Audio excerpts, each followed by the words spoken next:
Middle Eastern Affairs and the Director of the Council for British-Arab Understanding. Thanks for your time. So as you've been hearing, 11 members of the Shaban family were killed by Israeli tank fire for crossing that yellow line in Gaza City. We've seen similar incidents like this before the ceasefire. What does this tell you about any oversight of Israeli conduct on the ground? The complete and utter lack of Israeli oversight continues, because we saw this throughout this war. In fact, we saw it in previous wars where we had reports on exactly this, that essentially local commanders were given free rein to conduct operations as they saw fit, and there was a complete absence of any accountability afterwards, that they were never investigated properly or independently. And what you have here, remember, let's say, which is so different to the period when there was obviously open warfare. You have a ceasefire. The Israelis are now operating on more fixed lines. So there's less excuse for this. If indeed this is true, that a family of 11, I mean, it's just awful, another extended family eradicated, then they should have footage.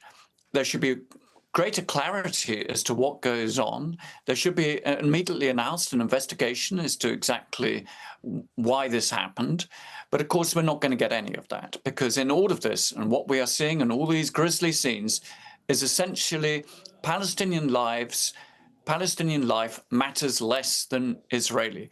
We're getting more fuss over the bodies of Israeli hostages than we are about the killing of live Palestinians. More Palestinians have been killed since the ceasefire than the number of bodies that are yet to have been found and turned back to the Israelis. Yeah, and of course, in all of this, we've got Palestinian corpses that were returned, and still Israel keeps captive corpses as a negotiating tool. Right. And look, speaking of these Israeli bodies that are being returned, we now know another hostage body was returned via the Red Cross.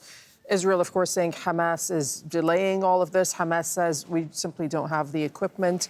How do you assess the handling of these returns? What's going on? Well, people can be skeptical over Hamas's claims, but on this occasion, I think that it's very clear that the challenge is immense. There's 61 million tons of rubble that's estimated to be in Gaza. And of course, each and every single one of those buildings that was destroyed is actually an evidence scene. I mean, Gaza is a crime scene.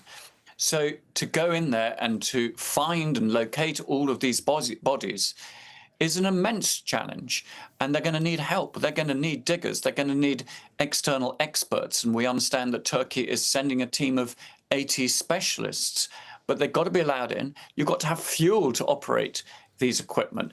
It's extremely challenging. So I think actually US officials have made it quite clear that actually, there is progress here. It's continuing.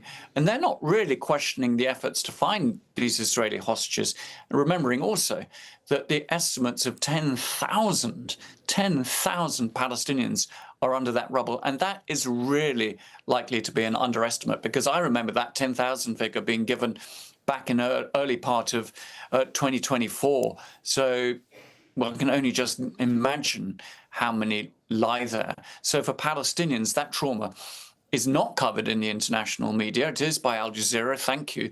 But in other networks, you just don't see these stories. The Palestinian stories of grief and trauma is a non-story.